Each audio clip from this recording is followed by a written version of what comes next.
Hey everybody, Darren Cross here. Welcome to week 14 of Business 128, Principles of Supervision.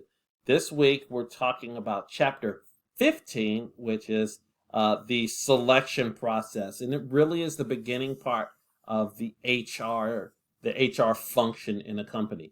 A lot of people don't realize how important this process is. HR is an entire field of study in and of itself, and there are all these things that actually go into it. And so we're going to start to dig into what we think about when we're talking about HR. The beginning piece, which is how to get the right employees to you, so that you can do what you're trying to do. So the learning objectives for this week, we're going to discuss the common roles for supervisors in that selection process, distinguish between job descriptions, job specifications, and we're going to explain their function in the employee selection process. We're going to list possible sources of employees, identify the steps in the selection process.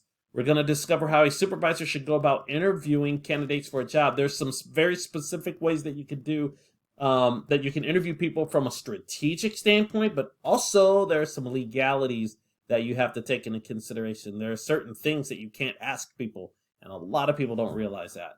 We're going to define types of employment tests, summarize the requirements of the anti-discrimination laws that are out there.